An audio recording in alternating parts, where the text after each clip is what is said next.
अस्सलाम वालेकुम। आज की जी मेरी वीडियो है तमाम इंस्टॉलर और जेड़े इंस्टॉल करवाने पैन, ठीक है ना।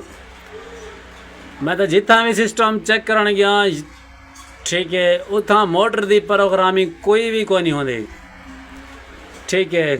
बस पीबी की प्रोग्रामिंग करते हैं, चालू कर रहे हैं। अगर मोटर की जी प्रोग्रामिंग है मेन अहम है, वो नहीं करें।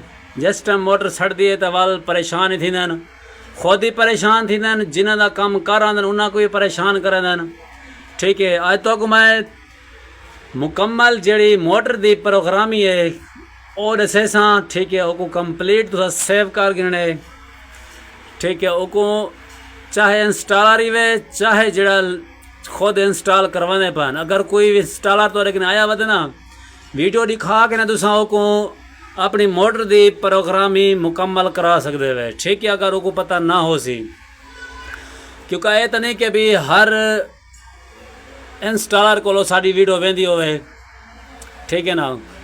बाकी साडा काम है आगाही कर देवन, अगो तुहाडा काम है वीडियो को अगर शेयर करो या ना करो, ठीक है ना। तो को मैं प्रोग्रामिंग मोटर की दसना पाया प्रोग्राम, ठीक है।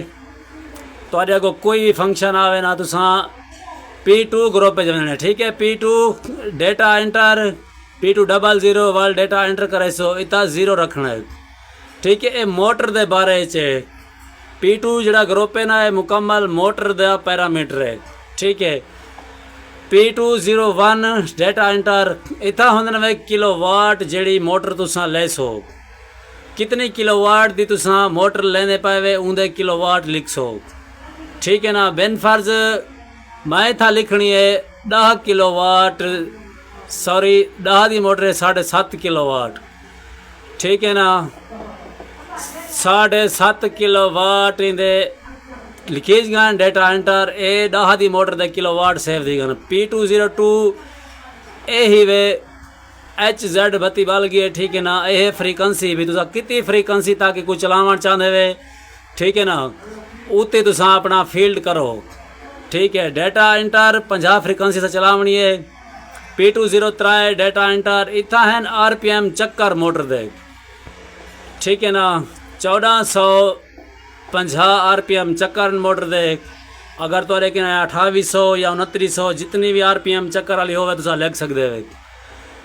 जितनी RPM हो चक्कर लिखे बाउसन मोटर दे उत्ते तुसा इतना फील्ड करना है P203 दे विच, ठीक है। 1450 RPM वाली मैं कुछ लिख दीते डेटा एंटर किते में P204 ए हिन वे डेटा एंटर ए हैं आउटपुट वोल्ट जेरे मोटर तो वेंदन।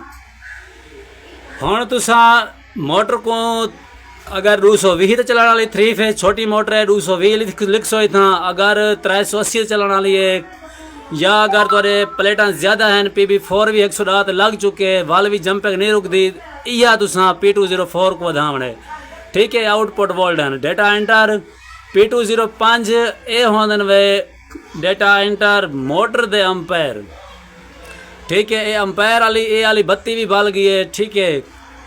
1 को रख 5 तक इंदे प्रोग्राम ये ज़्यादा कोई नहीं, ठीक है ना। इंदे अंपेयर तुसा हुण सैट करना, क्योंकि जो ही मैं 7.5 किलोवाट लिखे 10 की मोटर है 15 अंपेयर आ गए।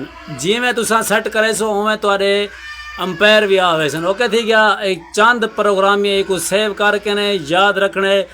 अगर ये तुहाडी प्रोग्रामिंग मुकम्मल ना हो सी तो ता वजह कने मोटर अगर ओवरलोड थी सी, ज़्यादा लोड चासी ये अपने अंपेयर ते किलोवाट पूरी खड़ी हो सेटिंग VFD को ट्रैप करा रही सी भी ओवरलोड थी पी, अंपेयर ज़्यादा गिनती पी, वो अगते ना चलाने सी, ठीक है। तुसा आके एरल चेक करने तुहारी मर्जी या को वला चला के चेक करो तुहारी मर्जी, ठीक है। मोटर की प्रोग्रामिंग है एक मुकम्मल लाजमी कारगिदा करो, मोटर सड़न को बच वेंदी है, ओके, ठीक है।